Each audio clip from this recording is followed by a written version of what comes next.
তো দেখতে পাচ্ছি শুভ সন্ধ্যা সবাইকে। দেখো একটা মিনি ব্লগ নিয়ে চলে আসলাম, একটা বিয়ে বাড়িতে যাবো। দেখো বন্ধুরা আমি একটা পয়সা তো যাবো, চলো এই বিয়ে রিসেপশন পার্টি আছে, বন্ধুরা, চলো দেখতে থাকো, পাশে থাকো। এই দেখো বন্ধুরা, চলে এসেছি ফাইনালি আর কি তোমাদের দাদা ভাইয়ের বান্ধবীর ভাইয়ের রিসেপশন পার্টিতে। তো দেখো ভীষণই ভালো ওনারা, এত ভালোবাসে আমাদেরকে দুজনকে, কি বলবো তোমাদের, মানে নিজেদের থেকেও বেশি ভালোবাসে। মানে যতটাই বলবো ততটাই কম বলা হবে। মানে ওর বান্ধবীর ব্যবহারটা যে আমার এত ভালো লাগে। তো যাই হোক, সেটা নিয়েই বললাম। তো দেখো চলে এসেছি এখন। এই যে আমাদের ডেকে নিয়ে আসছিল, বললো চলো চলো চলে এসো, ছবি তুলতে হবে। এই যে লেহেঙ্গা পরে আছে দেখতে পাচ্ছ, এটা তোমাদের দাদা ভাইয়ের বান্ধবী, ভীষণ মিষ্টি, খুবই ভালো, ওর নামটাও খুব কিউট, গুড়িয়া।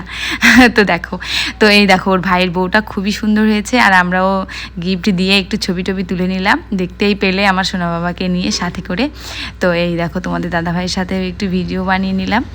আর দেখো আমরা একটু ভিডিও বানাই কারণ আমাদের ভালো লাগে, আমরা মানে শখ লাগে আর কি, আর স্মৃতি থেকে যাবে আর কি, এটা আমাদের পরেও আমরা দেখতে পারবো, সেই জন্য আমরা বেশি করে আর ভিডিও বানাই, যে বয়স হলে আমাদের স্মৃতি খাতায় এগুলো জমা থাকবে। তারপরে দেখতেই পাচ্ছ কি মাসিদের কিছু ডান্স আর কি। তো দেখতেই পাচ্ছ ফুচকা খাওয়াই নিয়ে আমার ছেলে ব্যস্ত, তারপরে আমিও একটু রিলস বানিয়ে নিলাম স্লো মোশন হেঁটে আর কি।